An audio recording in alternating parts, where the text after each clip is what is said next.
Un saludo muy cordial para todos. A continuación les presentaré el diseño de un pavimento flexible a través de la metodología ASHTO 93. Bienvenidos. Se muestra el contenido de la presentación que incluye básicamente la descripción del método, su desarrollo y el diseño final definitivo. El método ASHTO 93 se basa en los parámetros de cálculo mostrados en cuanto al tránsito, número de ejes equivalentes de 8.2 toneladas en el carril de diseño en el periodo de diseño, el nivel de confianza, el error normal combinado y la serviciabilidad. Es necesario tener en cuenta los módulos resilientes de las capas granulares para poder determinar, con base en estos parámetros, el número estructural del pavimento según la fórmula básica mostrada. Tenemos las variables de diseño para el caso de estudio. Sin embargo, es necesario hacer un análisis previo de estas antes de plantear el desarrollo del método. En primer lugar, en cuanto a los parámetros iniciales, el número de carriles de la vía es 1 en cada dirección. Esto corresponde a una vía secundaria, de tal suerte que la distribución del tránsito será ahora del 100% en el carril de diseño, no del 90% como estaba planteado inicialmente. La tasa de crecimiento anual del tránsito será del 3% y de acuerdo con el tipo de vía, el periodo de diseño se tomará de 20 años. En cuanto a los materiales, se tiene el módulo de la carpeta de rodadura o capa de rodadura y una capa de base de piedra triturada con su respectivo módulo resiliente. El diseño no plantea una capa de subbase.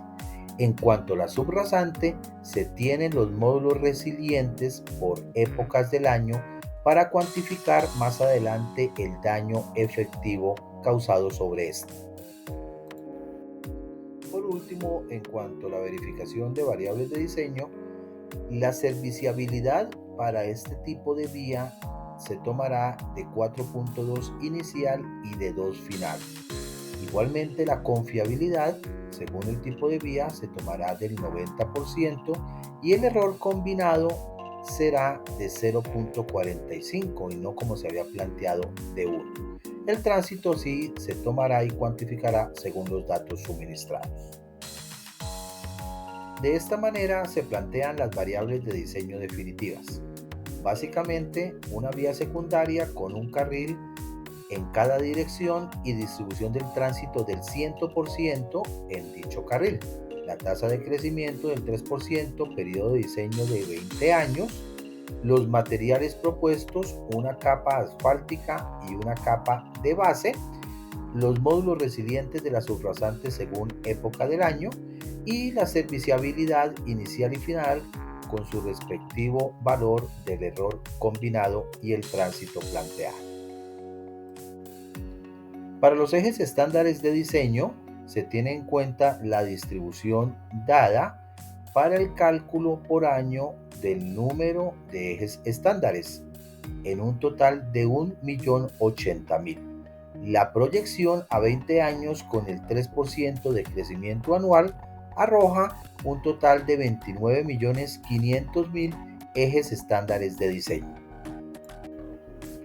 Para la determinación del módulo resiliente de la subrasante, se cuantifica el daño promedio según los valores dados por épocas del año.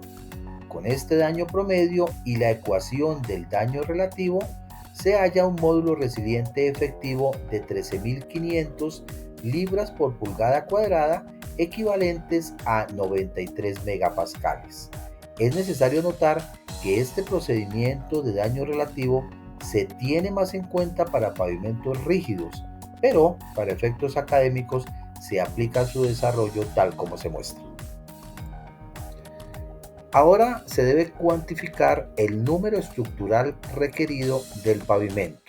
Con ayuda del software y los datos señalados en color verde, se obtiene un número estructural requerido de 4.45.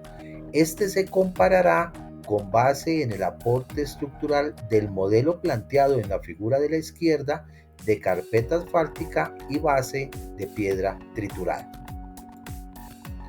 Ahora se determinarán los coeficientes estructurales y los de drenaje de las capas del pavimento.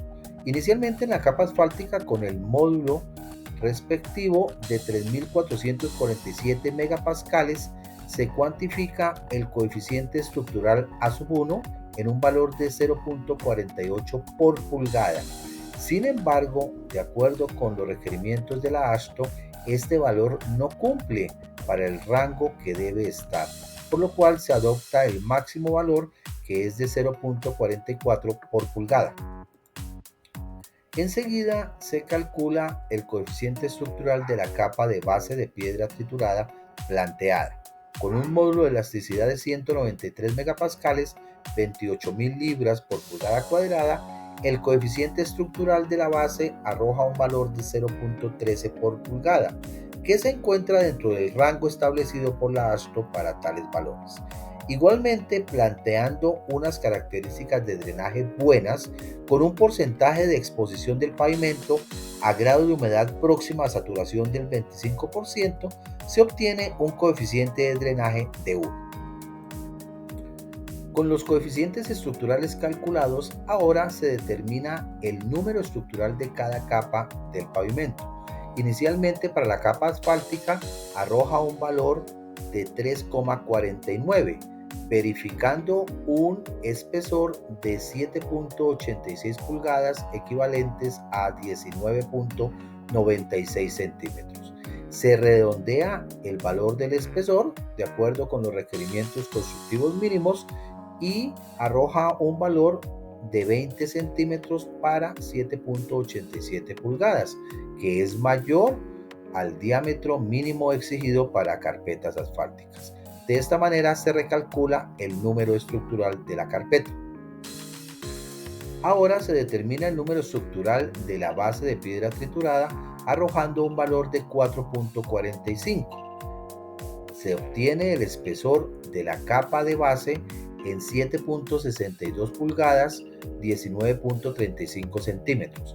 Es necesario tener en cuenta que el aporte estructural, de acuerdo con el modelo anteriormente mostrado, corresponde al del número estructural de la carpeta más el número estructural de la base. Se redondea el espesor para efectos constructivos en 20 centímetros, 7.87 pulgadas, que es un espesor mayor también al mínimo requerido por la AASHTO. Y se recalcula el número estructural de la base granular con un valor de 1.02.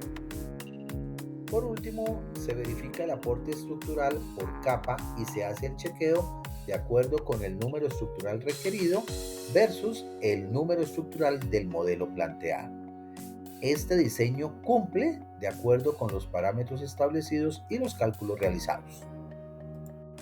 Entonces, la estructura diseñada comprende una capa asfáltica de 20 centímetros de espesor, 7.87 pulgadas, sobre una base de piedra triturada también de 20 centímetros de 7.87 pulgadas. Es necesario anotar que acá únicamente se ha hecho el diseño estructural y esta verificación debe sumarse a la aplicación de la mecánica de pavimentos en cuanto a esfuerzos, deflexiones y deformaciones, así como en cuanto al porcentaje de reserva de la estructura planteada. Para terminar, se muestran las referencias bibliográficas consultadas. Muchas gracias por su atención. Hasta la próxima.